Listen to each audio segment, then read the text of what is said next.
Hello there, Speedy Clark here. Hope you're well and everything is okay.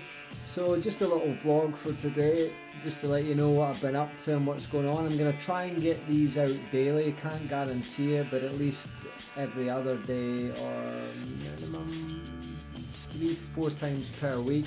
Just short video logs, basically to show how average Joe blogs that works full time, has a full on family commitments, house, mortgage, everything like that.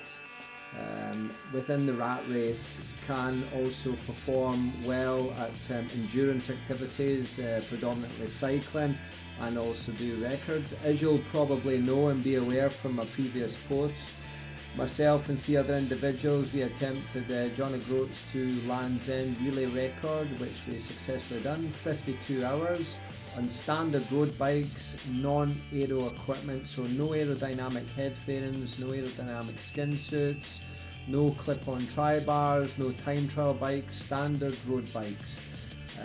When we checked the Met Office report, we had a headwind for the whole entire way. When we checked the Met Office report, the average wind speed was 30 plus miles an hour and was actually gusting up to 52 miles an hour. So the time of 52 hours was exceptionally good. It was basically one man on, covering 50 miles, next man on, and doing it on a rotation like that.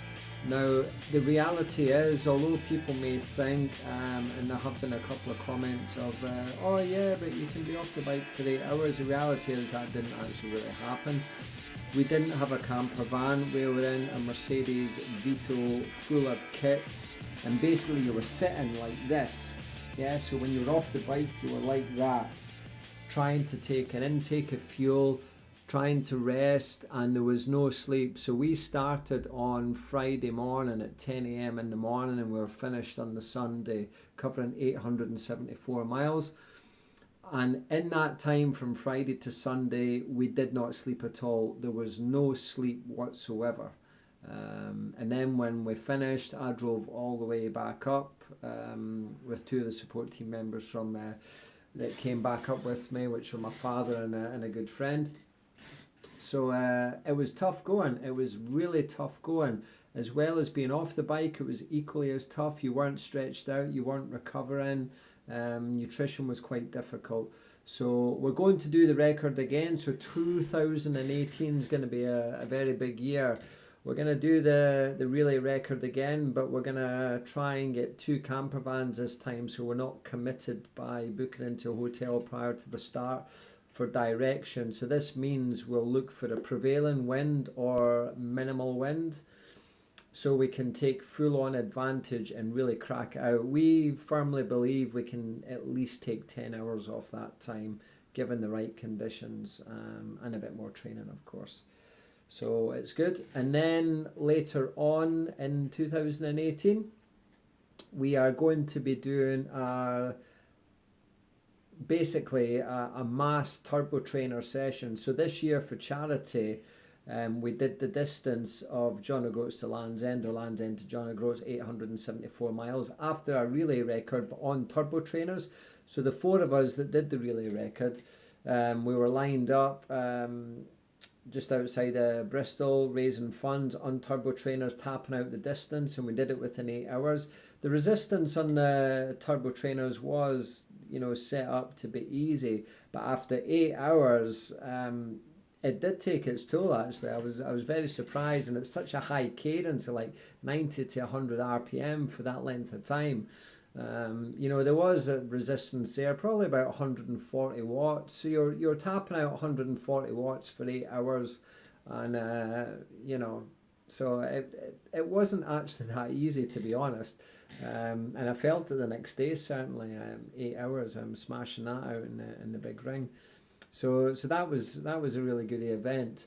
But we're going to do the same in 2018, but covering the Race Across America distance, so 3,000 miles on turbo trainers, same format, the 4 of us lined up, accumulated miles together to total the distance. So it's going to be a busy year. On top of that, I'll be doing some time trialing And also, sorry, I forgot, in January 2018, I've got the Strathpuffer 24 hour. So there's quite a lot of events going on. I have been contemplating the Land's End to John O'Groats and Back Again record. There was a new record set this year in 2017 by James McDonald, who broke the previous record by about 3 hours. He did exceptionally well because he had grueling conditions, so hats off to him. He had a real vicious headwind on the way out and basically had to do the return leg on, I believe, don't quote me on it, but I believe only 15 minutes sleep on the whole return leg, which is pretty incredible. So I will be looking to take that on. As you may or may not know, in 2013 I attempted that record and I was actually smashing it out. You know, I'd covered the first 724, 25-ish miles, if I can remember rightly, in like 42 hours, and I felt really good. But the unfortunate thing was all the kit that had been kindly supplied to me came in quite late. An amateur error, if I'm being brutally honest, complete amateur error. My saddle height had been slightly too high, because I've got a slight discrepancy within my hip and my left leg. Although it's not shorter, it's raised up more because of my hip. It was consistently stretching, and basically I damaged my Achilles tendon and was on crutches for between 8 to 9 weeks. And I had to get off the bike. I just couldn't ride anymore, otherwise I would have caused far serious damage, which would have caused a lot of jeopardy with future events and also work. So we had to call it off, which was a blow, because I know I could have done it, and I know I really could have smashed it out.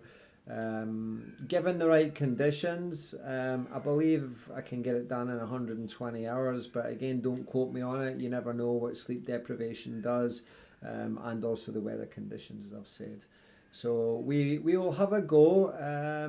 It's going to be a busy year, so I'm not 100% committing and saying I'm actually going to do that just now, because it's going to require a lot of time, dedication and sponsorship, which I'm prepared to put in.